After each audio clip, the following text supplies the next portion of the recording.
אוקיי. כן, אז היום יום חמישי, ה-11 לנובמבר, וזוהי הפגישה מספר 124 של Learn Yiddish and Yiddish Literature Online בזום, ואנחנו אמורים, איך שבלה אמרה בהומור, לחכות לשלומו כדי לחזור לגרדה, אבל בינתיים אנחנו קוראים מאמר... שלום אנה איתנו. שלום לכולנו, שלום. שלום. בינתיים אנחנו היום ממשיכים לקרוא את המאמר של מוניק דהן ושלי על יחיאל פיינר בין שתי מלחמות העולם, כאשר במאמר הזה ניסינו לענות עם מוניק דהן על השאלה מדוע יחיאל פיינר אחרי המלחמה, כשהוא כבר יחיאל דינוג, ניסה להשמיד כל עותק של ספר שיריו שהופיע ב-1931, ספר השירים שלו, 22. תוך כדי ניסיון לענות על השאלה הזאת, אנחנו מטפלים במניפסט ספרותי שיחיאל פיינר כתב כמבוא לספר השירים. והמניפסט הספרותי הזה, אני רואה אותו כתרומה חשובה שאף אחד לא יתייחס אליה, מצד הסופרים הצעירים של אגודת ישראל לתולדות ספרות יידיש בין שתי מלחמות העולם, ועוד מעט נראה מדוע אני חושב שהמניפסט הספרותי הזה, המבוא הזה לספר השירים, ראוי להיכנס לתוך תולדות ספרות יידיש המודרנית בין שתי מלחמות העולם. אבל לפני שאנחנו נמשיך לקרוא, ואתם יודעים, כן, בפעם שעברה קראנו איזה, לא יודע, 8 שורות במשך שעה וחצי, אני נהנה לעשות דיגרסיות, אבל אלה לא דיגרסיות, אלה לא סטיות מהנושא, אלא ניסיון שלי להרחיב על בסיס מה שלא כתוב במאמר. כן, שהרי במאמר אתה צריך להיות לקוני, אתה לא יכול להתפזר לכל הכיוונים. בפגישה אינטראקטיבית כמו שלנו, אני מרשה לעצמי ואני מקווה שאתם לא מפסידים, כן? גם כדי להעמיק קצת לגבי אותו נושא שעליו אנחנו קוראים את המאמר. אבל לפני שנמשיכים, אני חשבתי כמה פעמים אחרי הפגישה ביום שני על מה שנתנאל אברזיק אמר, מהי אחת המטרות שלו בזה שהוא מצטרף, חוץ מללמוד לקרוא יידיש, אחת המטרות שלו, מכיוון שאנחנו גם עוסקים בקצטניק, הוא ניסח אותה ככה, שאחרי שהוא קרא 5 ספרים של יחיאל דינוג, של קצטניק, על השואה, ביוזמתו, כשהיה תלמיד ישיבה עד היום, אבל לא ביקשו ממנו בישיבה, זה מיוזמתו קרה, הוא רוצה להיכנס למפעל ביוזמתו, אף אחד לא ביקש ממנו, ומהו המפעל שהוא רוצה לעשות קשור לקצטניק, הוא ניסח את זה ככה, כמו שיש פירוש לגמרא, באמצע הטקסט של הגמרא ומייצד פירוש רש"י, פירושים אחרים, הוא רוצה לעשות, ככה הבנתי, לתת פירוש בסגנון כזה לצופן נדמה, לספר שהוא עוד לא קרא לגמרי, הוא רוצה לקרוא אותו ולכתוב עליו פירוש בסגנון פירוש לגמרא. אז חשבתי על הרצון שלו ועל הרעיון הזה, והוא נראה לי רעיון מהפכני מכמה בחינות. א', אף אחד, גם לא אני וגם לא מוניק דהן שכתבה ספר על קצטניק, וגם כתבה עבודת גמר על קצטניק קודם, אף אחד לא חשב לעשות דבר כזה עם קצטניק. ולמה זה רעיון מהפכני?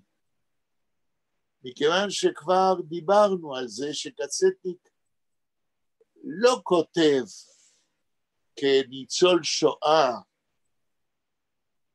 כל כך על החוויות האישיות.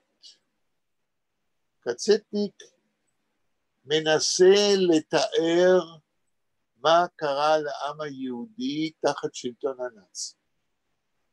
אבל מכיוון שהוא היה בחור ישיבה, ומכיוון שהוא מכיר את המקורות, הרי 6 הספרים שלו ספוגים בציטוטים ובהתייחסות וברמזים לתנ"ך ולגמרא, ולכן נתנאל הרגיש את זה.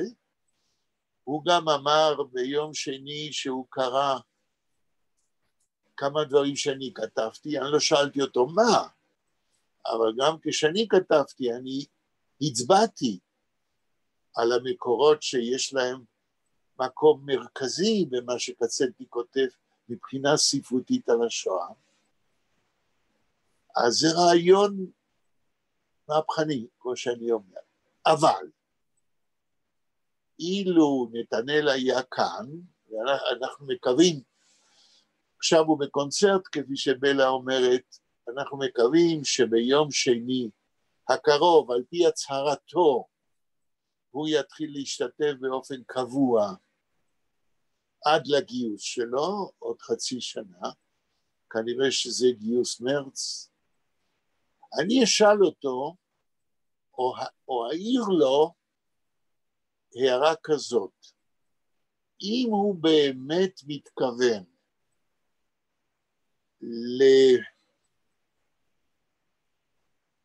לבצע מפעל, להוציא את הספר צופן נדמה במהדורה מבוארת ומפורשת, כמו שהוא מתכוון, הרי שהפירושים שלו לא יכולים להיות רק הצבעה על המקורות במדעי היהדות שקצטניק משתמש. הפירושים שלו צריכים גם לכלול, במיוחד אם זה פירושים של צופן נדמה, של הספר הזה, הספר האחרון שהוא כתב על השואה, הפירושים שלו צריכים לכלול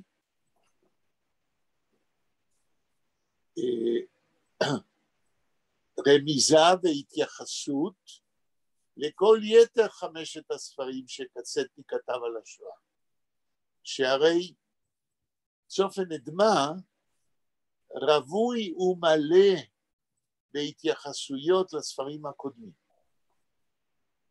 אז אני אשאל אותו האם הוא לוקח את זה בחשבון. המשימה היא אפילו עוד יותר לא מסובכת, אבל עשירה וקשה,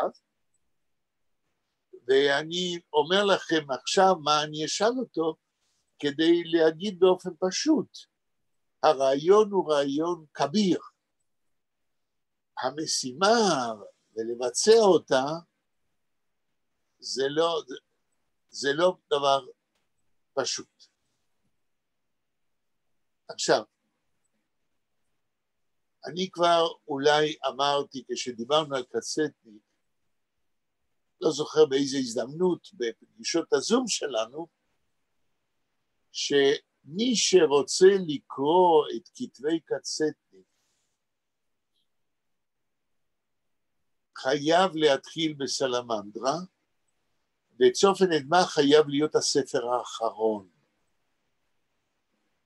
בגלל מה שאמרתי קודם, גם מפני שהוא נכתב אחרון, וגם מכיוון שהוא כולל התייחסות לכל יתר הספרים של יחיאל בן-נון, של קצטניק על השואה. כן. נשמע מעניין, כאילו זה חתיכת פרויקט, זה לא משהו קטן. לא. עכשיו, מכיוון שנתנאל הוא בן 19, כן. אז אני לא רוצה להשתמש, ואולי אני טועה, כן? במילה בוסר, הרי מחקר, יש לו עוד כמה שנים ללמוד איך עושים אותו, במובן הזה, כן? הרי אני מקווה שהוא לא מתכוון לתת פירוש אימפרסיוניסטי, אלא לתת פירוש ממוסמך. כשהוא שולח לאיזה מקום במקורות, צריך להיות חוליה מקשרת, שכל אחד יכול להבין שמה שכתוב בצופן נדמה, אכן מבוסס על אחד המקורות. כן? וכדי להוכיח דברים כאלה, יש שיטות בחקר מדעי יהדות שאנחנו למדנו, כשלמדנו באוניברסיטה, כשאנחנו כותבים מחקרים. אבל בסדר, לא חוסמים שור בדישו, אל תחסום שור בדישו. כן. והוא ילמד תוך כדי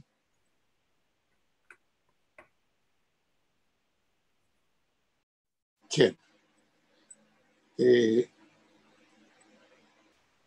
ננסה גם לעזור לו, אבל הבעיה היא שתוך חצי שנה הוא נכנס להיות חייל צה"ל במשך 1.5 שנה, ושאלתי אותו בפעם שעברה, אמרתי שאני מניח שלא יהיה לו זמן כחייל, חוץ מלקרוא מה שהוא רוצה, לא יהיה לו זמן לעסוק בפרויקט שלו. הוא אמר אכן, לא יהיה לו זמן, אז נקווה, ופה אני עומד להגיד אסוציאציה פראית, שהיא לא נכונה, אבל היא מתבקשת. נקווה שגורלו של נתנאל כחייל בצה"ל לא יהיה, ואני בטוח שלא יהיה, אבל אני לא יכול להתחמק מהאסוציאציה, לא יהיה חס וחלילה כגורל הקנטוניסטים ברוסיה הצארית. אתם יודעים למה אני מתכוון? אנחנו יודעים, אבל למה האסוציאציה הזאת? מה, אתה חושב שידיחו אותו מאמונתו ויהדותו? לכן אמרתי אסוציאציה פראית, כן? אמרתי אסוציאציה פראית יותר מלהצביע על נתנאל, אמרתי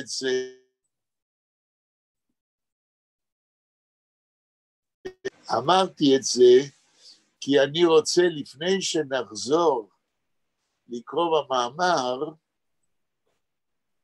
לספר לכם על רומן שאני קורא עכשיו, אולי אמרתי כבר משהו, נראה.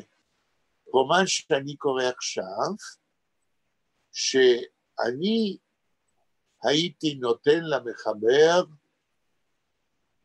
שהוא ישראלי, סופר ישראלי, הייתי נותן לו פרס ישראל. אבל מכיוון שאני לא בוועדה, אז אין סכנה, אבל מותר לי להעלות עוד אסוציאציה פראית.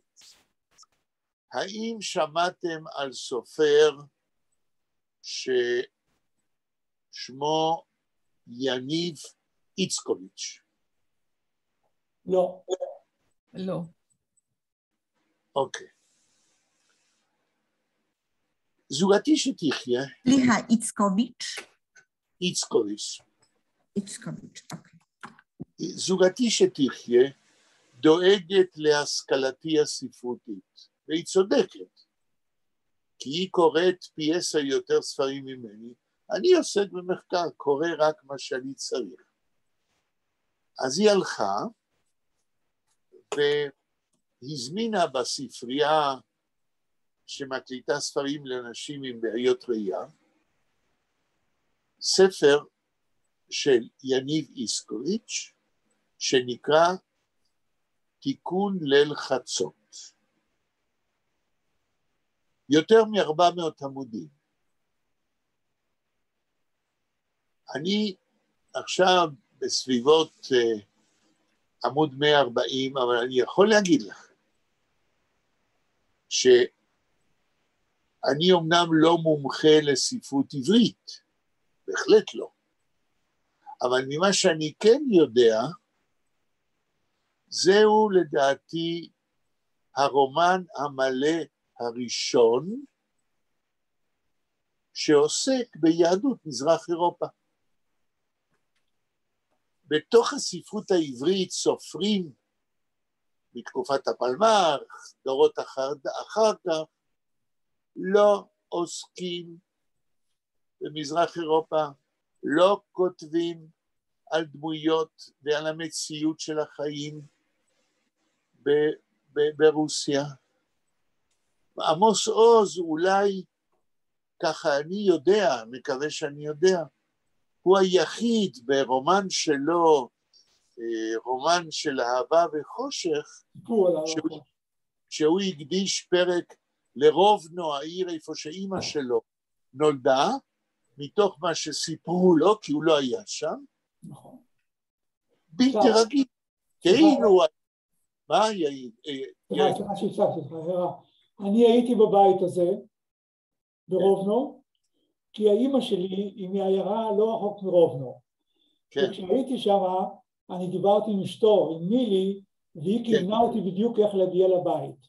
זה בית אבן גדול מאוד, ושאני נכנס, שם הוא מתאר גן גדול, אני הלכתי מסביב הבית, יצא איזה אוקראינית אחת וגירשה אותי.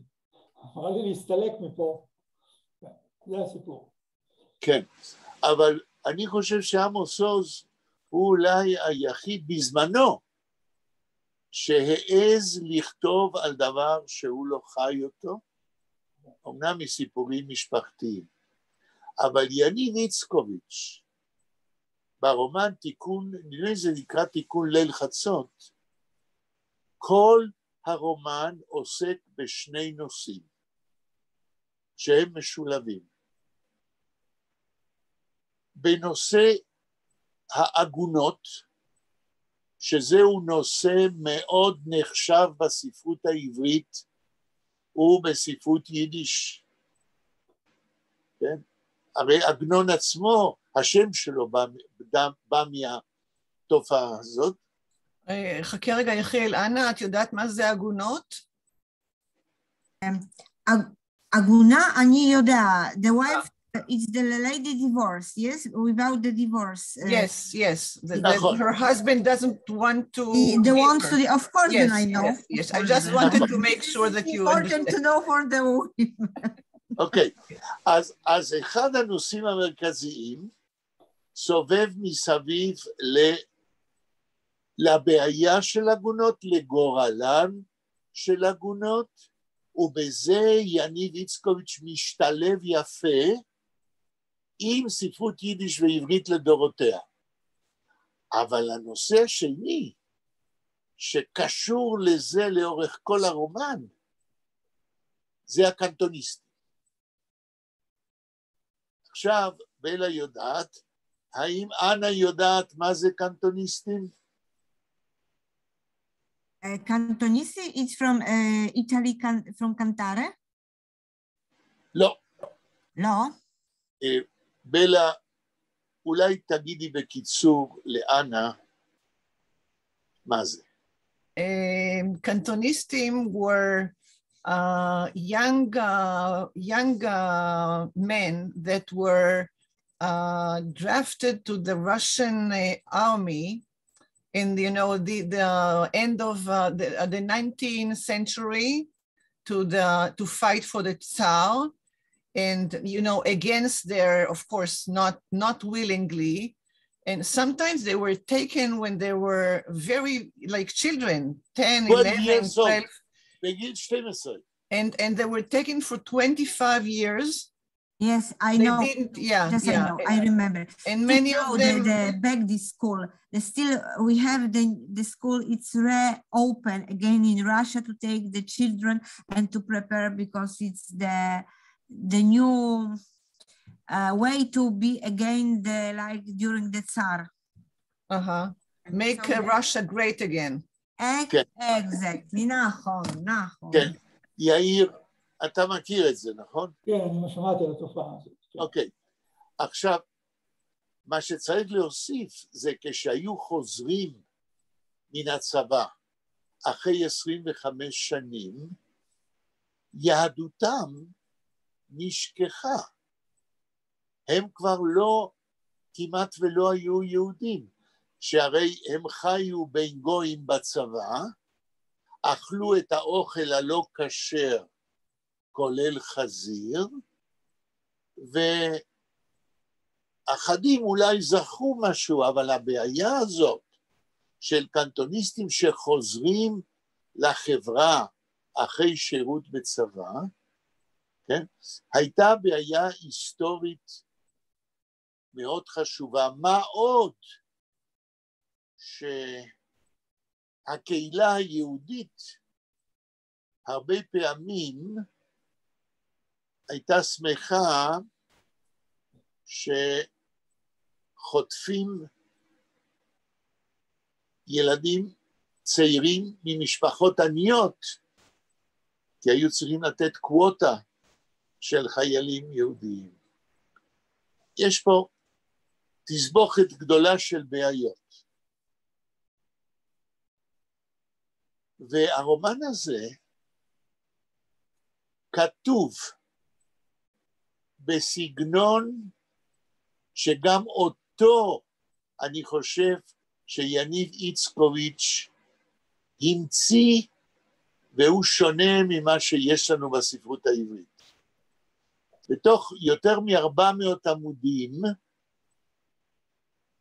כל דמות, ויש 10 דמויות, כל דמות של גויים ושל יהודים, של גברים ושל נשים, זוכה לחרקטריזציה רחבה ומעמיקה בפרקים שלמים המוקדשים לדמות הזאת, כל אחד בנפרד, ואנחנו מקבלים ברומן הזה מוזאיקה, פסיפס, שרק אחרי שאנחנו קוראים, עוד לא גמרתי, אבל אני מניח כשאגמור לקרוא את הספר, אני אוכל לבנות מחדש תמונה מלאה של הקשר בין כל הדמויות וכל מה שקורה, לידי תמונה של חברה יהודית במזרח אירופה. אבל למה אני מתרגש מהספר הזה? מכיוון שיניב איצקוביץ', ואני לא יודע מאיפה הוא יודע, הסתכלתי בוויקיפדיה וכתוב שם עליו הרבה דברים, אבל לא כתוב מאיפה הוא יודע לתאר את הנוף באזורים שמשם באה אמא שלי, ומשם באים בני משפחה אחרים במשפחה. הוא מדבר על דרוהיצ'ן, העיר איפה שנולד סבא שלי, הוא מדבר על פינסק, איפה שנולדה אמא שלי, הוא מדבר על מינסק, הוא מדבר על מוטלה, עיירה שממנה הגיע חיים ויצמן, הנשיא הראשון של מדינת ישראל. הוא מדבר, אתם יודעים, אצל יהודים לכל עיר במזרח אירופה יש, מוסיפים להם איזה כינוי. על פינסק אמרו פינסקר בלוטס. זאת אומרת, הבוץ שבפינסק שהייתה, מסביב לה היו המון ביצות. התיאורים של ביצות אצל איצקוביץ' זה נושא מרכזי בתיאורי הטבע שלו. שלא לדבר על כל מיני עניינים היסטוריים, שאין ספק שהוא מכיר את ההיסטוריה. יש לו פרקים על הצבא הרוסי, שזה מזעזע, ואני בטוח שהוא לא ממציא דברים. על גנרלים רוסיים לא יהודים. ואיך הם בשבילי, תיאור של הצבא הרוסית, כן? טוב, אני לא ארחיב. אין ספק, כן? שהרומן הזה מעורר תאבון ורצון להכיר יותר את תולדות היהודים ברוסיה במאה ה-19 והתחלת המאה ה-20. אני בזה רק ממליץ, אם יש לכם אפשרות, ואם יש לכם סבלנות, מכיוון שהתיאורים של איצקוביץ' צריך סבלנות כדי לקרוא אותם. למה? כי הוא נכנס לטכניקה של כתיבה, איפה שהוא מתאר בלי סוף מחשבות של כל דמות ודמות, אבל הדמות לא, את המחשבות שלהם, לא את הדיבורים שלהם. זאת אומרת, דרך תיאור המחשבות הוא מעמיק מבחינה פסיכולוגית, גם בפסיכה של היהודים והדמויות השונות וגם של הגוי. מה שם הספר? שם הספר זה תיקון חצות, או תיקון ליל חצות. זה הספר השלישי שלו, כתב 4 ספרים, עד כמה שאני יודע, וכל ספר שונה מספר אחר. זהו. עכשיו אנחנו חוזרים למאמר. מי זוכר איפה שהפסקנו? אני חושב שהפסקנו כשקראנו על הביבליוגרפיה של עיתונות יידיש בפולין בין שתי מלחמות העולם. כן, נכון. הנה, אתם רואים את הפסקה הזאת? תגידי איזה עמוד כן, זה נמצא על המסך. אוקיי. כן. אוקיי. אז בלה, אולי תתחילי. אז אני אמשיך בפעם הראשונה הוקדש מחקר שלם לספרות יידיש בין שתי מלחמות העולם, שנכתבה ופורסמה בידי סופרים דתיים בשנת 2005, כדוקטורט באוניברסיטת קולומביה בארצות הברית, דוקטורט שטרם הופיע כספר, מאת ביאטריס לנג קפלן, ככה, כן. זה השם שלה? זה השם שלה. Orthodox Yiddish Literature in Interwar Poland, 350 עמודים. כן, על הספר הזה אני רוצה רק להגיד, שבזמנו, לפני, הוא הוגש ב-2005, אז הוא היה באינטרנט, ואני וטובה אשתי הורדנו אותו מהאינטרנט, וכמה שאני מחפש אותו היום, אני לא מוצא אותו. אז פניתי לביאטריס לנג קפלן, וביקשתי לדעת את הכתובת באינטרנט, כדי שאוכל עוד פעם להוריד אותו, והיא לא עזרה לנו. ועד היום, כן, הספר הזה לא על שולחני, אבל אני זוכר שבזמנו קראתי במקום הרלוונטי איפה שהיא מזכירה את קצטניק, והמחקר הזה הוא סקירתי, זאת אומרת אין שם, עד כמה שאני זוכר, העמקה, היא לא הכירה את הפרסומים בעיתונות יידיש, כן? היא לא התייחסה, כי אף אחד לא ידע אז, כן? גם היא לא ידעה. היא מזכירה את קצטניק, היא מזכירה את החברים שלו באגודת ישראל, אבל בצורה די, הייתי אומר, סקירה, לא רוצה להגיד שטחית, אבל לא הקדישה הרבה לדבר. בכל זאת רציתי לראות עוד פעם את הדוקטורט הזה, כדי שהתמונה תהיה שלמה. היא לא פרסמה אותו, והיא כנראה לקחה אותו בחזרה מן האינטרנט. אז אני מקווה שפעם הספר הזה יתגלה, אבל התרומה שלו לנושא שלנו הוא רק בעצם העובדה שב-2005 מישהו ניסה לגעת פעם ראשונה בנושא של ספרות יידיש במחנה החרדי. טוב, ממשיכים. בכל הפרסומים האלה, שעניינם ספרות יידיש של סופרים אורתודוקסים, שנכתבו או פורסמו בין שתי מלחמות העולם בפולין, חסר עיון ודיון שיטתי בכתבי יחיאל פיינר, מי שחתם בפסבדונים קצטניק מאוחר יותר בכתביו על השואה. במהלך מחקריהם של מחברי המאמר הזה על כתבי קצטניק, גילו שני המחברים כתבים של יחיאל פיינר ביידיש ובעברית, כתבים שפורסמו בעיתונות היהודית בין שתי מלחמות העולם. חיבוריהם על כתבי קצטניק הם חיבורה של מוניק דהן, שיופיע בקרוב כספר, קצטניק והאחר, מחקר שמקורו בדיסרטציה באוניברסיטת בר אילן מ-2019. כן, על זה אני רוצה להוסיף שהספר הופיע לפני כמה ימים, הספר של מוניק דהן. לא הראיתי לכם אותו? לא חושבת.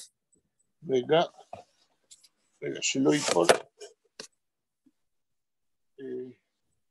האם אתם רואים משהו?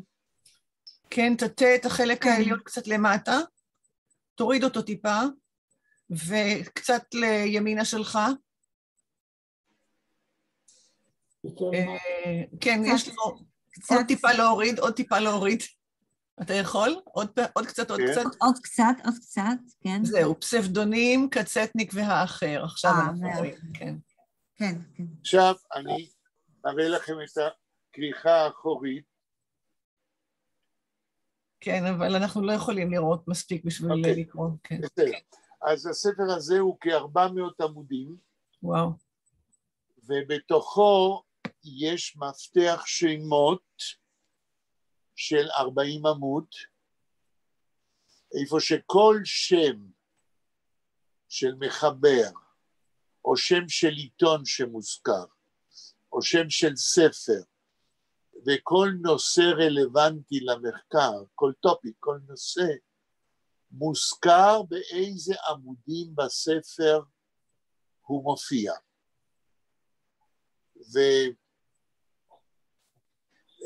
ומוניק דהן פרסמה את הספר הזה, פרסמנו אותו במפעל דוב סדן של האוניברסיטה העברית, והיא הדפיסה כ-450 עותקים, ואני מניח שאם הפצה נכונה, יחטפו את זה, כי קצטניק הוא נושא מאוד חם. אתמול קיבלתי אימייל ממישהי בארצות הברית שרוצה לקנות את הספר. אבל מהאימייל שלה הבנתי שהיא לא יודעת עברית. אני בפייסבוק של מפעל דוב סלאם כתבתי שהספר הופיע, וכתבתי במפורש שהספר כתוב בעברית. אבל גם אמרתי שיש סקציה באנגלית. הצרה היא שהסקציה זה 20 וכמה עמודים בלבד. זה כולל את המבוא, זה כולל את התוכן של הספר, אבל לא יותר מזה. אז עכשיו העניין הוא הפצת הספר. לפני שהיום התחלנו להקליט, דיברתי עם בלה ואמרתי לה שאני ארצה לשאול את כולכם, אם אתם מסכימים שאני אזמין את מוניק דהן להשתתף באחת הפגישות שלנו בזום, שתדבר על המחקר שלה על הספר הזה. בשמחה רבה. אנה, מה את אומרת? אני לא יודעת שום דבר עם סאבג'קט. כן, לא, השאלה היא, האם היה עוזר לך לשמוע את המחברת של הספר בפגישות שלנו, מדברת על מה שהיא עשתה? Bella, a little bit helps. Yechiel wants to invite the author of the book to one of our meetings so she can tell us about her research. Oh, and he is asking for our permission. Of course. We agree. בסדר, נכון, זה אוקזיה. טוב, בסדר. אז אני אשאל אותה, כן? בשביל מוניק דהן, זה יכול להיות דרך להפיץ את הידיעה שהספר הופיע.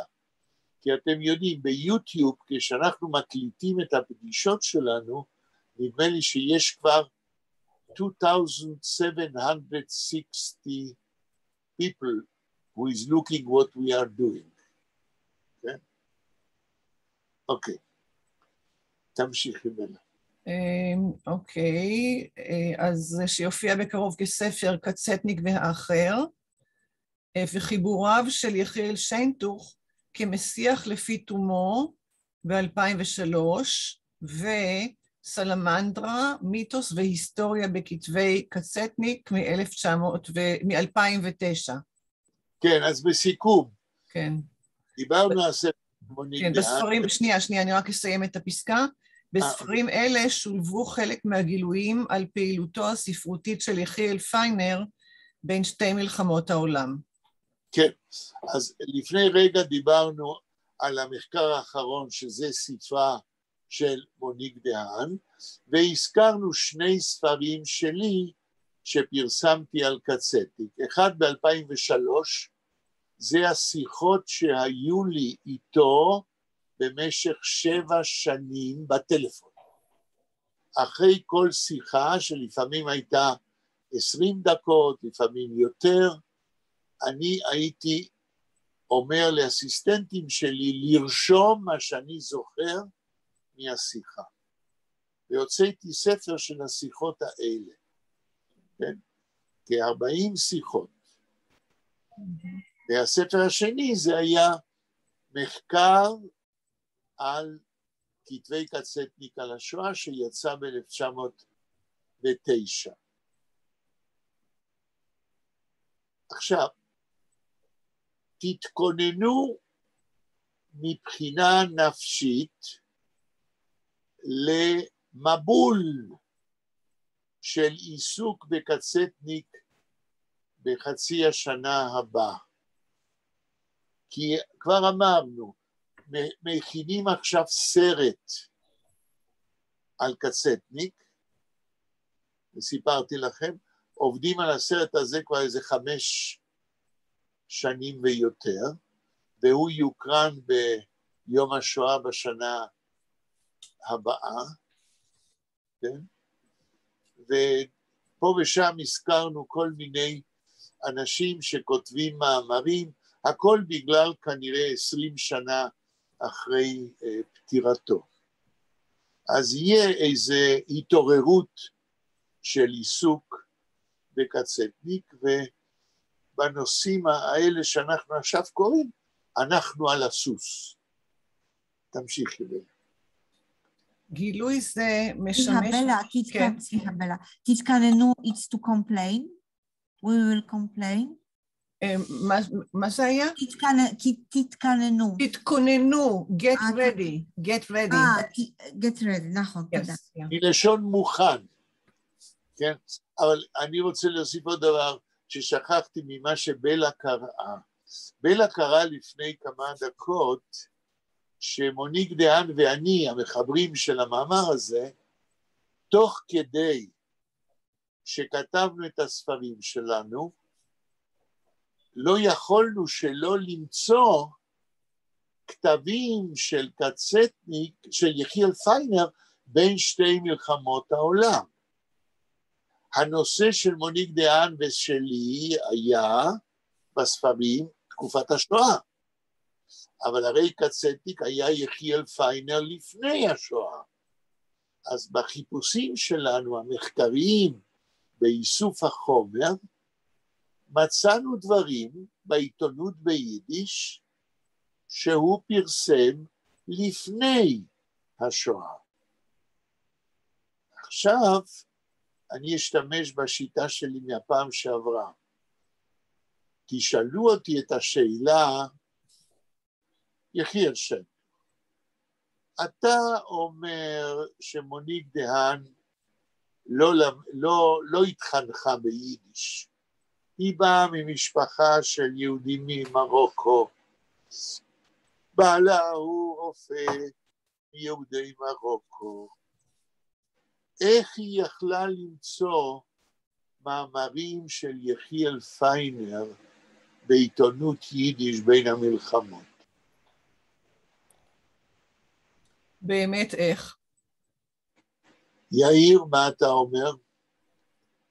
אני משקר או זה נכון מה שכתוב שהיא מצאה? לא הייתה, היא חקרה ומצאה. אבל אם היא לא יודעת יידיש? אז אולי היא למדה בבר אילן? חכה, אני מדבר, עד שכבר שאלת. עכשיו אני רוצה שיאיר ישאל. איך בלדעת יידיש? מה? האם לא היה תרגום של זה? לא. לא, זה כל העניין. היא מצאה מאמרים אותנטיים ביידיש, בעיתונות יידיש, בשתי מלחמות העולם. אז השאלה שלי, wie kommt die Katz über dem Wasser? איך החתול מגיע מעבר למים? או שהיא למדה יידיש, או שהיא נעזרה במתורגמן. אוקיי. ונגיד שהיא למדה יידיש, היא למדה בבר אילן. אני יוצאת רגע, הטלפון שלי מקשקש נואשות, אז אני רגע אחד יוצאת. בסדר, אני אחכה לך רגע. נגיד שהיא למדה, והיא למדה קצת בבר אילן. האם, וקצת מאוד, אז האם דבר כזה מכין אדם למצוא 40 מאמרים בעיתונות יידיש במשך השנתיים האחרונות ובמשך הדוקטורט שלה, לצלם אותם, לאסוף אותם? אני מנסה להקשות עליך, כן? אז מה אתה אומר? עד שבלה תחזור. אני אומר שזה תמוה מאוד, שהיא מוכרחה הייתה להיעזר במישהו, היא לא יכולה אני מדבר שהיא מצאה בלי שנעזרה. אני באמת מדבר על זה, אתן לך דוגמה. באשדוד יש חבורה של יהודים דתיים, שיש אצלם מחסן עם עיתונות יידיש ישנה, כן? זה מין מכון כזה דתי. היא הלכה אליהם, ישבה שעות, דפדפה בעיתונים בלים, וצילמה מה שהיא מצאה, אף אחד לא עזר לה.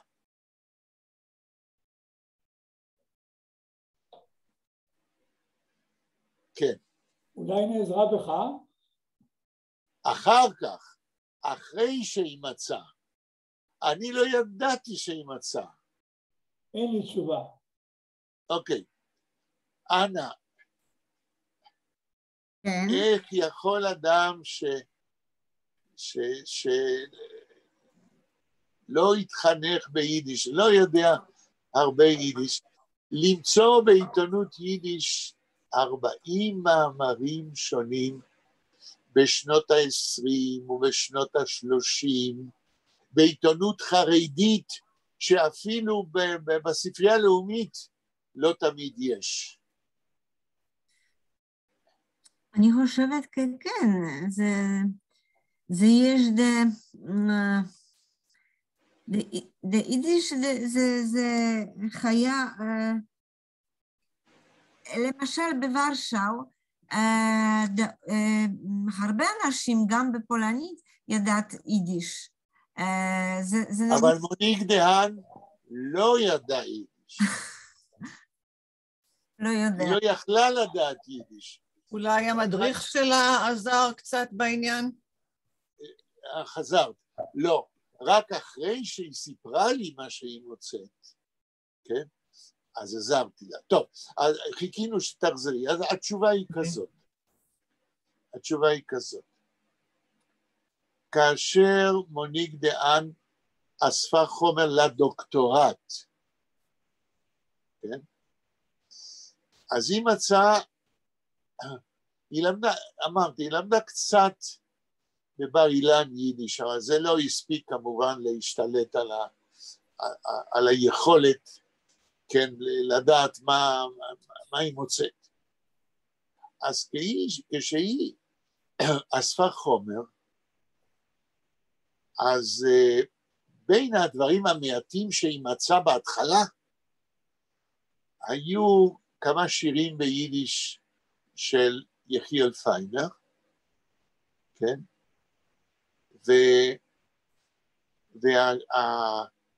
והספר השירים 22 עם המבוא ביידיש ועם השירים, ואז היא פנתה אליי, ולא הייתה לי ברירה, אלא ללמד אותה קודם כל לקרוא, כי מכיוון שאני לא רואה, אם היא לא תוכל לקרוא, אני לא יודע מה היא רואה. אז לימדתי אותה לקרוא, ולקרוא זה לא בעיה, זה אותן אותיות, צריך רק להכיר את הסימנים הדיאקריטיים, את הפתח ואת הקמץ ואת הרפה. מוניק דהן היא מורה, היא מחנכת בתיכון בי"א י"ב, למדה מהר, ובזמן הדוקטורט היא הקריאה לי פה ושם שיר של קצטניק ביידיש מתוך 22, ואני הכתבתי לה את התרגום, וכשהקריאה לי, כמובן שזה צלה קצת, כי זה לא שפת אימה, ומה שהיא למדה בקושי הספיק כדי שאני אדע מה היא רואה, אבל הבנתי ותרגמנו, והיא רשמה את התרגום לעברית, ותוך כדי תרגולים כאלה, כאשר הגישה את הדוקטורט, הרי החלטנו ביחד עם מוניק דהן, שאנחנו הולכים לעשות פרויקט, לחפש מה יחיאל פיינר פרסם בעיתונות יידיש בפולין בין שתי מלחמות העולם. אז כשבלה הלכה לרגע לטלפון, אני הסברתי לאנה, או ליאיר, אני כבר לא זוכר, שביוזמתה, ליאיר הסברתי, ביוזמתה, היא הלכה, באשדוד יש חבורה של יהודים דתיים, אני לא יודע, הם הקימו איזה מכון חרדי, והם אוגרים עיתונות ישנה, כן? המון חומר, עיתונות ישנה, מין מכון כזה, שלפעמים אפילו גיליונות כאלה אין בספרייה הלאומית. מוניק דיין, אני לא ידעתי על זה, מוניק דיין הלכה אליהם וישבה שעות, ומכיוון שהיא, כשכתבה את הדוקטורט, למדה לקרוא ביידיש איתי, היא ראתה, היא דפדפה עמוד אחרי עמוד בעיתונות החרדית הזאת, וברגע שהיא זיהתה את השם יחיאל פיינר, כן? צילמה, ובמשך השנתיים האחרונות, 3 השנים האחרונות, מוניק דיין מצאה יותר מ-40 טקסטים שפיינר הדפיס בעיתונות יידיש החרדית, שאני לא ידעתי על זה ואף אחד לא יודע על זה. וברגע שהיא מצאה, התחלנו לקרוא, התחלנו לתרגם. כן? זאת אומרת, כיום, אחרי שהיא תעסוק קצת בהפצת הדוקטורט כספר, ותתפנה מכל העיסוקים של, אני חושב שיהיו אנשים שירצו לקנות את הספר, וזה אחריות שלה, אני לא יכול לעסוק בזה, אז אחרי שהיא תתפנה מכל זה, אנחנו נחזור לעסוק בפרויקט של איסוף ותרגום והכנת כרך של כתבי יחיאל פיינר ביידיש, בעיתונות יידיש בין שתי מלחמות העולם. עכשיו, לפני כמה שבועות, כאשר מוניק דיין הייתה צריכה להחליט סופית, למסור את כתב היד של הספר שלה לפרסום, לכריכה ולהדפסה, כן? עברתי איתה על המפתח, הרי במפתח יש מתוך המחקר שלה כל מיני מילים ביידיש, כותרות ביידיש של מאמרים, של ספרים, פה ושם איזה ציטוט, לא הרבה אבל יש. ועברנו על הסימנים הדיאקריטיים, כן? ואחרי שהיא מסרה את הספר להדפסה, בלי ששאלתי אותה, אמרה לי בגאווה, אני עכשיו מומחית לניקוד ביידיש. הרגישה ביטחון, כן? וזהו, נקווה לטוב ועוד נכונו עלילות. ונמשיך. להמשיך? כן, במאמר. גילוי זה משמש כעת כקרקע פוריה להרחבת המחקר על חייו ויצירתו של יחיאל פיינר. רגע, זה קראתי כבר, יאיר? לא, לא. אוקיי. הכוונה היא לאותם 40 מאמרים וטקסטים, שירים ומאמרים ופולמוסים ביידיש, בעיתונות יידיש בין שתי מלחמות העולם. כן. ועל הזיקה של כתבי יחיאל פיינר לכתבי קצטניק על השואה.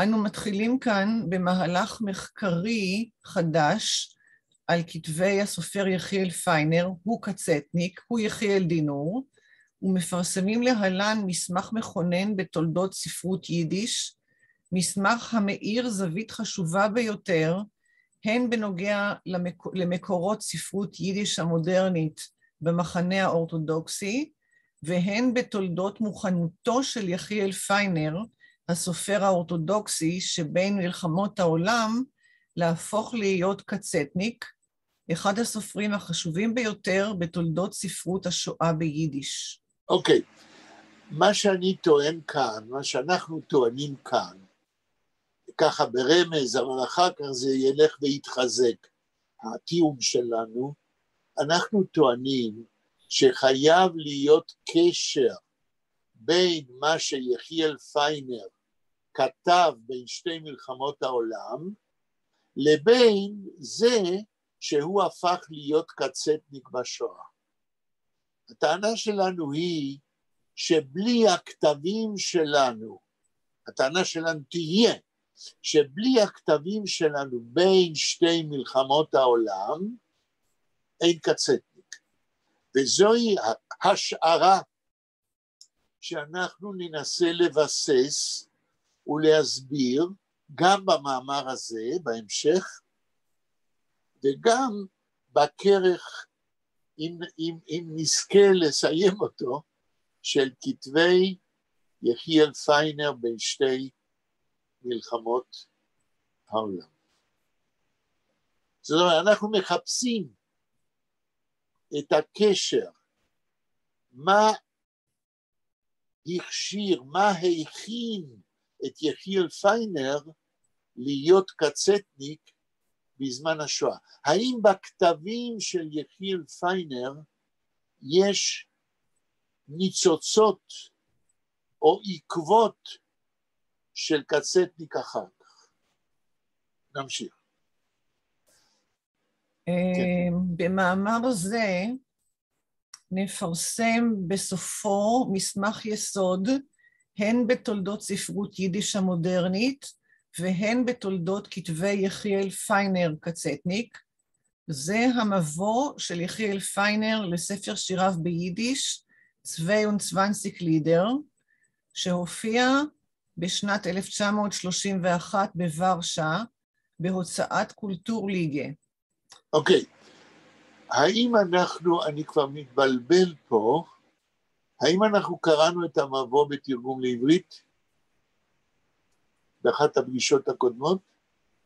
בעברית? אוקיי. רגע. אני לא אשאל שאלות. קראנו ביידיש ועם תרגום לעברית. נו, זה מה שאני שואל. כן, קראנו. קראנו את זה, כן? כן. ככה התחלנו את הדיון, כן? כן. ואתם זוכרים, זה איתכם שלחצנו על לינק וקיבלנו את השיר הקבלי? כן. אז תמשיכי לקרוא. אוקיי.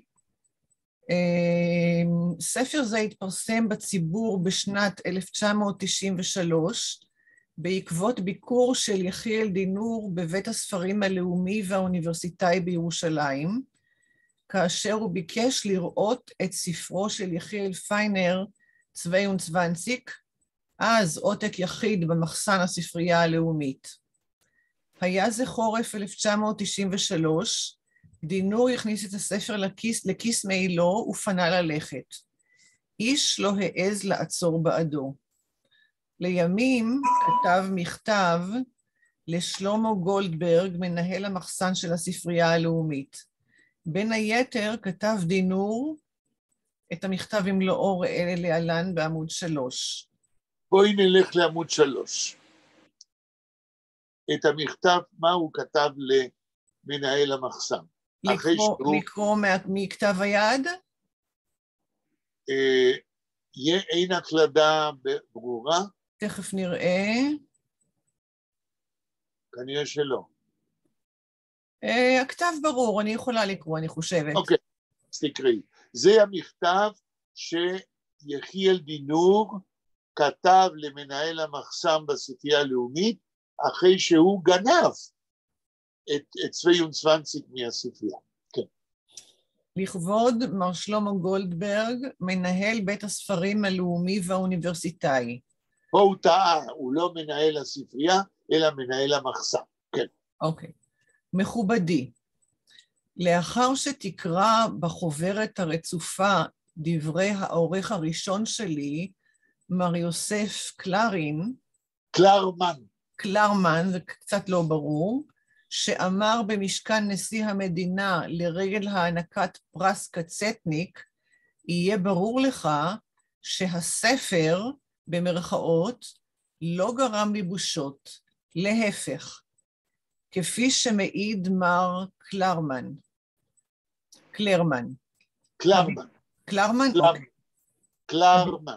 הביקורת כולה הכריזה, במרכאות, כוכב חדש עלה בשמי השירה, סגירת מרכאות, ואשר לענייננו. בשנת 1953 הודיעו לי בשהותי בניו יורק שהספר מאת הסופר שהושמד באושוויץ נמצא בספרייה הלאומית כמוצג נדיר תחת זכוכית. הלכתי לספרייה, הצגתי את תעודת פן כסופר מישראל. תעודת פן. פן. תעודת פן, רגע, תעודת פן זה תעודת עיתונאי. פן זה פרוזאיקונים, אסאיסטים, נובליסטים. אוקיי. כסופר מישראל, הכותב סיפור חייו של סופר זה שהושמד, קיבלתי את הספר לידי, יצאתי מהספרייה, שרפתי את הספר. לפני 30 שנים בערך, מישהו בתל אביב מסר לי שבספרייה הלאומית בירושלים נמצא הספר, במרכאות. נסעתי לירושלים, התברר שמנהל הספרייה, מר אלקושי, סוגריים, האם בחיים הוא? ידע מי אני. לא הייתי זקוק לתרמית כדי לקבל את הספר לידי. יצאתי מהספרייה ושרפתי את הספר. לפני מספר חודשים שמעתי משני סטודנטים המתחקים אחר קורות חייו של קצטניק, שהספר נמצא בספרייה הלאומית בירושלים, וההמשך ידוע. מדוע? ואם ירצה הרוצה בתשובה לשאלה זו, הרי גם היא נאמרה בסיפורו של יוסף קלרמן בחוברת המצורפת. שלמה גולדברג היקר, לא באתי לנחמך, אף לא להתנצל. מכתבי הארוך מאוד, בא כבקשה אליך המנהל. הפנים המיוסרים של הפקידה, אשר מידיה לקחתי את הספר, עומדים ויעמדו לעיני. אנא, גם אתה, כמו אלקושי לפניך, היית נוהג כמו הגברת הפקידה. ועוד בקשה לי אליך, כאות ועד צירפתי כאן שארים מתוך הספר.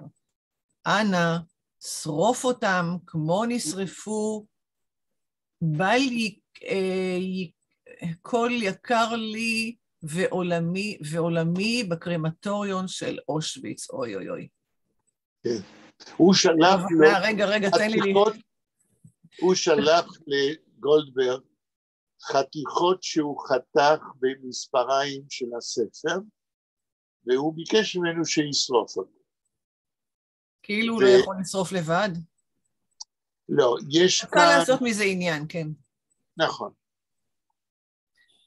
יש כאן עניין נפשי, אם אנחנו אומרים שמי שיוצא מהשואה ונשאר בחיים, מעולם לא יישאר שלם לגמרי, אולי זה אחד הסימנים, וזה לא האשמה. הטראומה של מה שקרה משאירה עקבות גם באנשים כמו קצטניק, שהיה לו הכוח לכתוב אחר כך על כל מה שהוא חי. כן. עוד משפט אחד, בכוונה מכתבי אליך בכתב ידי, ולא על ידי מכונתי היקרה. כדי שזאת עדות, כן? שזה הוא עשה את זה.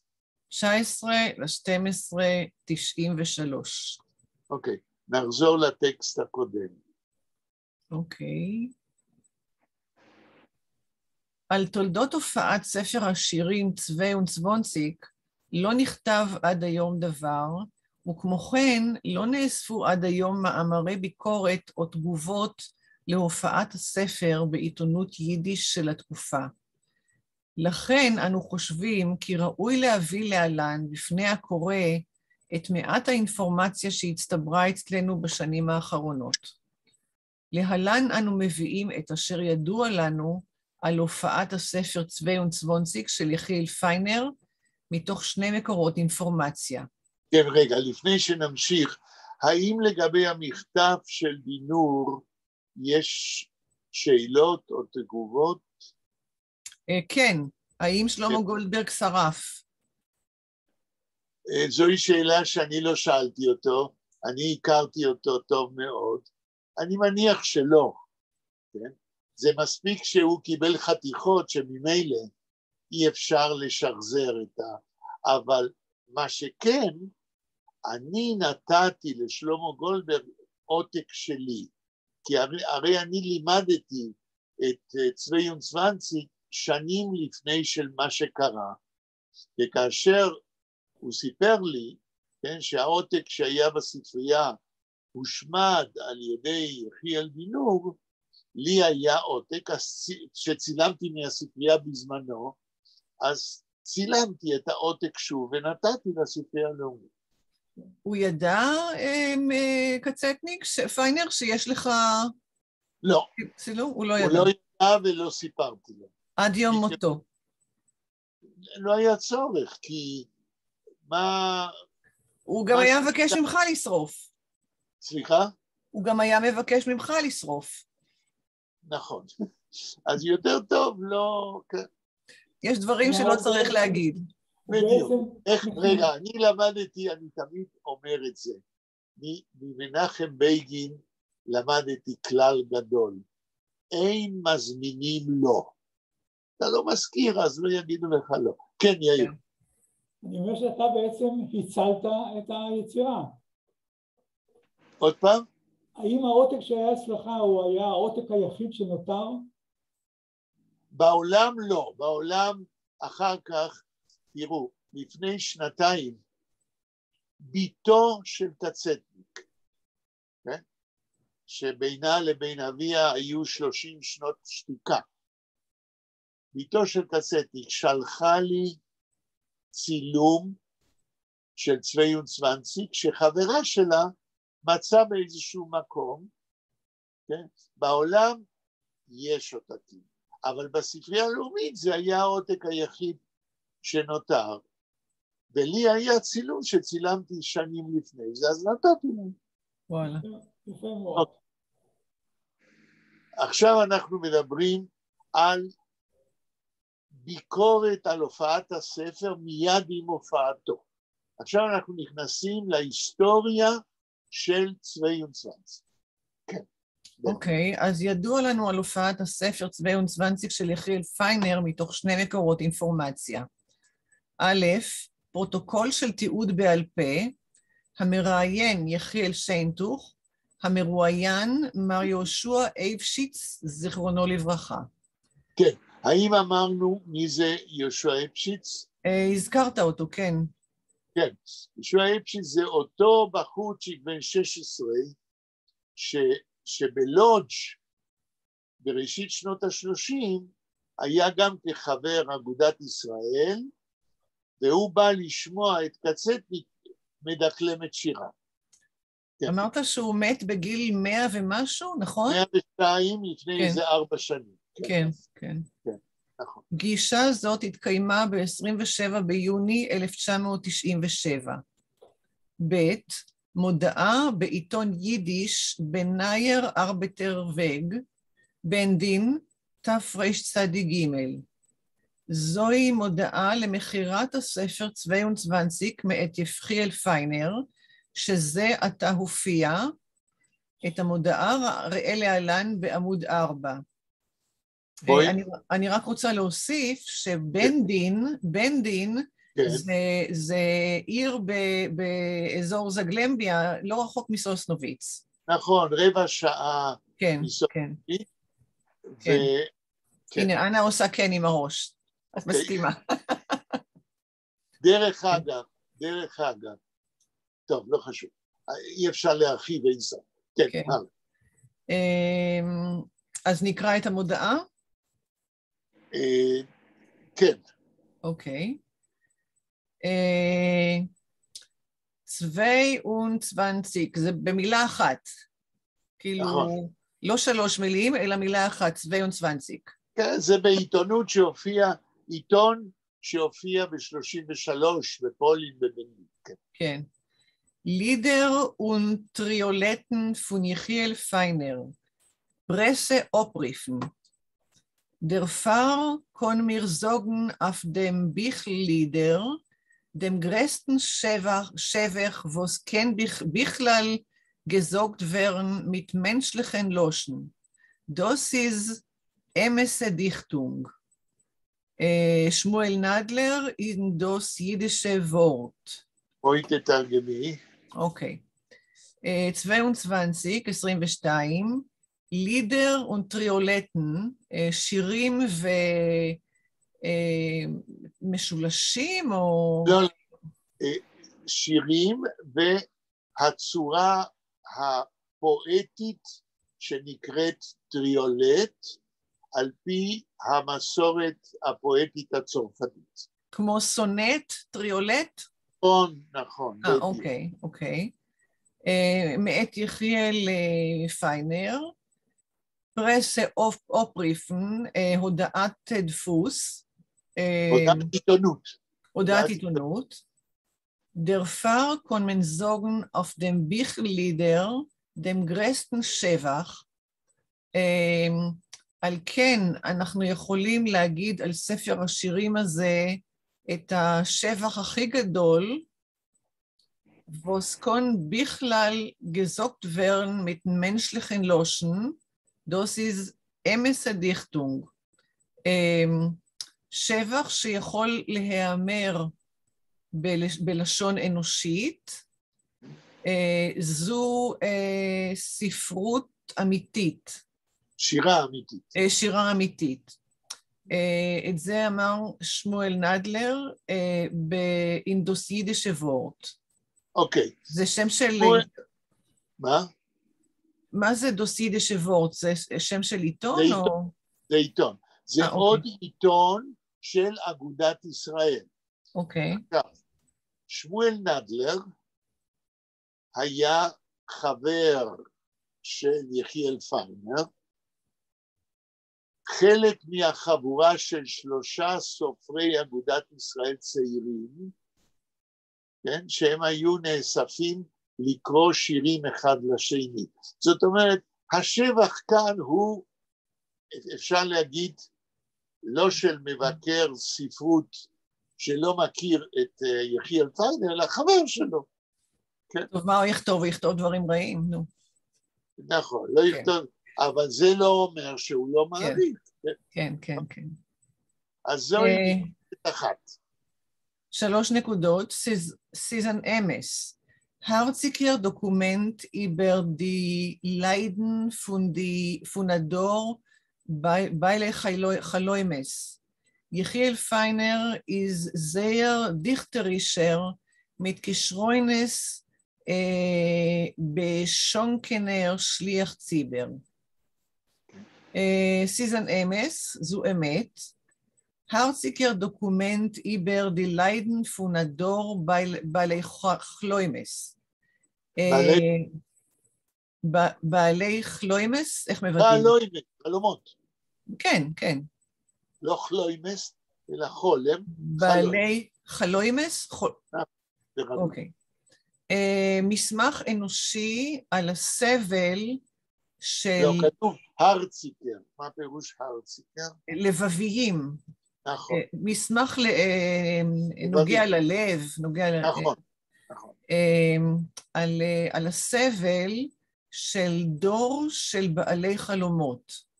כן, למה זה מסמך שנוגע לסבל? כי כמו שאמרנו פעם, אני מקווה שהשירים הם שירים של דיכאון, של סבל של יהודי בגלות, בפול. חוץ מזה, מהמבוא גם אפשר לראות כמה הוא סובל. כן, נכון, אבל המבוא הוא חותר לדבר מהו האידיאל של שירה. אבל השירים הם מדוכאים לגמרי. זה לא מה שהוא היה רוצה שיהיה השירה שלו כשליח ציבור. אמרנו בזמנו, יש פער, יש תהום בין מה שהוא רוצה במבוא שתהיה שירה של שליח ציבור של העם היהודי, לבין השירים שלו כאדם שסובל בפולין. כן. יחיאל פיינר איזר דיכטרישר, יחיאל פיינר הוא לא, מאוד... זה דיכטריש. כתוב דיכטרישר. זה טעות. צריך להיות, זה דיכטריש, הוא מאוד פיוטי. מאוד פיוטי, מתקשרוינס בשונקנר שליח ציבר, עם מתנה של כישרונות של שליח ציבור. נכון? בשונקנר זה כאילו שהוא מכונן. מועטר במתנות. כן, או מכונן אולי, אפשר להגיד, מכונן במתנות. בהחלט. כן. בסוגריים, זה כתב אלימלך שטייר, in the Jugendblätter. אוקיי, יוגנדבלטר, עוד עיתון של אגודת ישראל, רבותיי, הייתה עיתונות מאוד מסועפת בין המלחמות של אגודת ישראל. עכשיו, אלימלך שטייר היה החבר השלישי של הקבוצה הזאת של 3 שהיו נאספים כדי לקרוא שירים אחד לשני. גם הוא חבר של יחיאל פיינר, אבל הוא כותב דברים כמו הקודם, עם בסיס. הוא לא משבח אותו סתם. אוקיי. עכשיו עוד אחד, פיינרס ליד reist mit, dringt rein in dem Herzen von Leser durch verborgene Türen, vibriert dort tief und lang wie ein zitterdicker Obklang von einer Strune. את זה כתב למד שין in יידישן ארבטר. יידישן ארבטר, עוד עיתון של פועלי אגודת ישראל. למד שין, אני לא בטוח אם אני יודע מי זה, אבל זה עוד ביקורת אחת, דווקא במחנה הפועלי של אגודת ישראל. כי היו פועלי אגודת ישראל והיה אגודת ישראל. בכל העיתונות של אגודת ישראל שיבחו את פיינר, ואנחנו קראנו במכתב של דינור, שהוא אומר שקלרמן, שהוא היה העורך הראשון שלו, אומר את זה בטקס להענקת פרס קצטניק. היה פרס כזה שהעניקו לאנשים כמו יוסף קרמיש, כמו חוקר של השואה, אז יוסף קלרמן אומר, כן, שעם הופעת הספר צוויין צוונציג, הוא מיד זכה לשבחים. כאן אנחנו רואים את השבחים. כן. אז פיינרס ליד רייסט מיט, השיר של פיינר, מהו הפועל, בלה? מיטרייסן? נכון. מה זה? מה זה רייסן? לקרוע. ומה זה מיט? ביחד. נכון. אז מיטרייסן זה מושך אותך כמו כשאתה קורא משהו. לא, יש לו כוח של מגנט. אוקיי. אז השיר של פיינר קורע אותך. Dringt rein in dem Herzen, dringt rein, reindringen? reindringen, כן. שופך? חודר. איך? חודר. חותר. לא, חודר בדלת. חודר, כן, אוקיי. הריינדרינגן זה מלשון, תראו, כאשר הגשש עשה סקץ' ביידיש, אתם מכירים את הסקץ' ביידיש של הגשש? לא זוכרת, אולי. יאיר, שמעת פעם? המכונית המגויסת ביידיש? כן. כן, אז מגיע הקטנצ'יק של השלושה, כן, 2 חיילים, שזה החברים שלו מהגשש, כן, הוא נידב את האוטו שלו בזמן מלחמה, והוא בא לקחת אותו בחזרה, כן? אז הוא שואל את החיילים שיושבים ואוכלים, איפה האוטו? כן? אז הם אומרים לו, שם בצד, כן. הוא הולך לצד, והוא רואה, איפה הגלגלים? היה גלגלים? היה גלגלים. היה מנוע? היה מנוע? ושני החיילים אומרים לו, כך, ביידיש, כן, דישליסלך זנן דרינן. כן? המפתחות בפנים, כן. קח את הדרינן ואריין דרינגן. מלשון דרינן, בפנים. אריין דרינגן לחדור, כן? אוקיי. drinkt rein in dem Herzen von Leser, חודרים אל הלב של הקורא. שירים, כן. שירים, כן. durch verborgene Tieren.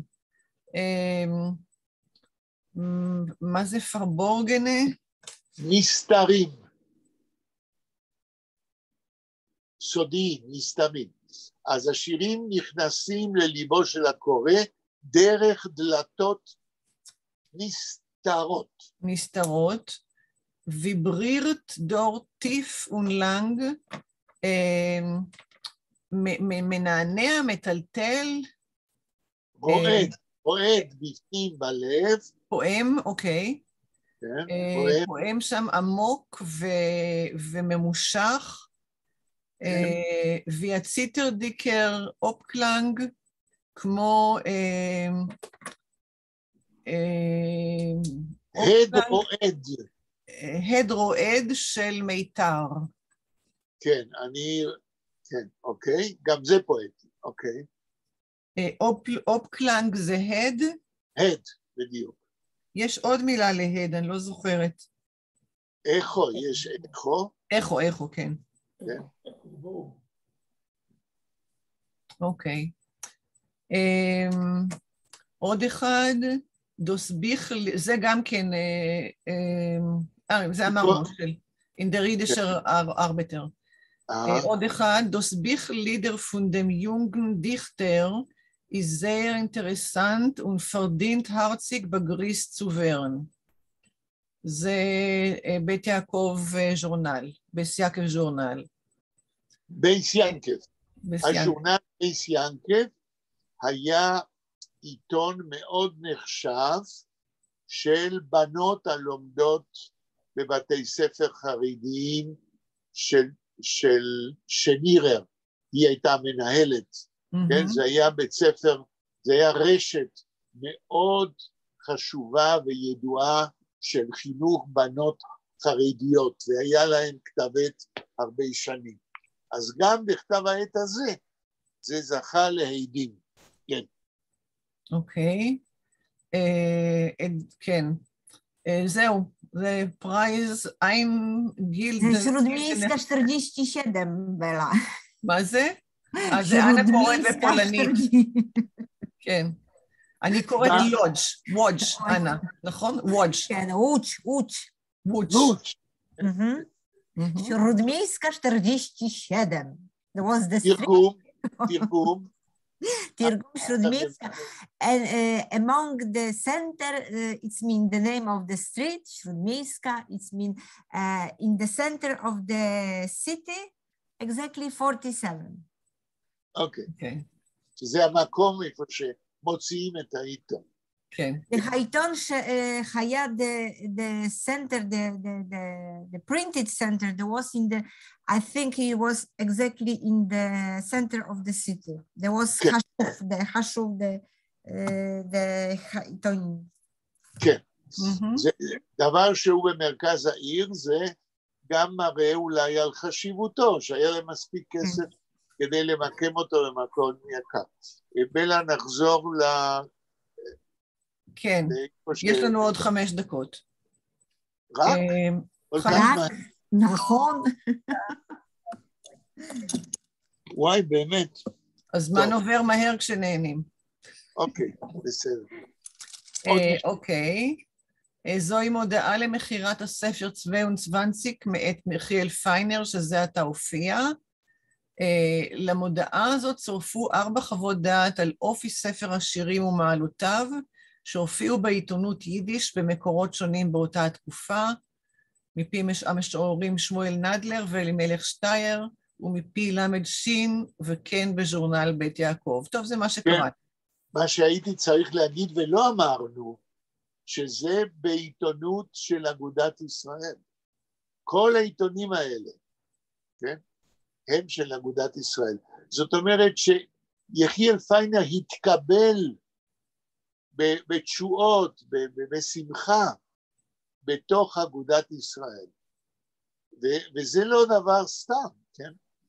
מפני שבאגודת ישראל יכלו להגיד מה זה הדבר הזה, מה זה הדיכאון הזה, כן? אוקיי. עוד משפט. טוב, אז יש עוד פסקה, שאני יכולה לקרוא עוד פסקה אחת עד סוף השיעור, אם לא יהיה לך דגרסיות. את המודעה על מכירת ספר השירים של יחיאל פיינר, צבי ונצוונציק, קיבלנו מידי מר יהושע אייבשיץ, ניצול שואה שבתחילת שנות ה-30 של המאה שעברה, השתייך לקבוצת צעירים חברי אגודת ישראל בפולין. יהושע אייבשיץ היה כבן 16 כאשר פגש את יחיאל פיינר, אז נציג צעירי אגודת ישראל, שבא לקרוא משיריו בהתכנסות של חברי אגודת ישראל. מר אייבשיץ, בהיותו ספרן בקריית אתא, מצא את ההודעה של מכירת ספרו של פיינר באנטיקבוריית בחיפה. אנטיקווריאט. מה זה? The book, all the books, where I am buying all the Jewish books. אוקיי. יד שנייה, יד שתיים. כן. מכיוון שמודעה זאת שאייבשיץ רכש, הגזיר עיתון ולא דף שלם מעיתון ישן, חסרים בו פרטים מסוימים על מקום הדפסת עיתונים אחדים שבמודעה, וחסרים גם תאריכים מלאים של הגיליונות. אנו מביאים להלן פרוטוקול של תיעוד בעל פה עם מר יהושע אייבשיץ, ראיון שקיימנו עמו בביתו בירושלים. בסדר, עד כאן. האם יש קומנטרים, הערות, לפני שנסיים? רציתי רק להגיד, אפרופו היה מנוע, שאני לא מקנא בנגר מחדרה, שאני נהגתי בסיני במלחמת יום הכיפורים כמה חודשים על האוטו שלו. כן. בשוך הקרבות הצמידו לי אוטו, הייתי במילואים עד אפריל 74, ואני נהגתי עם האוטו של מישהו שאמרו לי, טנדר, של נגר מחדרה. אז אני אומר, אני לא מקנא בו, כשהוא קיבל את האוטו בחזרה. כן, בדיוק. את המנוע החזרת לו? את המנוע החזרתי לו. כן. אוקיי, בסדר. אז זהו, אז היה לי מזל שאייבשיץ קנה באנטיקווריאט את חתיכת העיתון, מכיוון שאחרת לא היינו יודעים כלום על התגובות להופעת העיתון. יחיאל, אתה רוצה לשאול את אנה אולי על קרולינה? אוי יופי, תשאלי את, כי את שאלת. Anna, do you know Carolina from the... Yes, I know, because she was when I was studying before your group, I was studying in Warsaw, the 1.5 years in the center, center, and Carolina, she was not my teacher, but she was always around us, so I know her as the person. מה השם המשפחה שלה? What is her last name? I forgot. There is no the writing there? No, maybe they mention it, no, but she appears as Carolina. I will check, I will send you by email. אוקיי, עכשיו, אנה, לפני שמסיימים, יכול להיות ששמה קרולינה שימייטה? Something like that, yeah. Yeah, something like that, אוקיי. I will find, because I have in the Facebook. אוקיי. אז להתראות ביום שני. להתראות, תודה. ביי ביי. ביי. אולי נראה את שלמה כבר, להתראות. ביי ביי.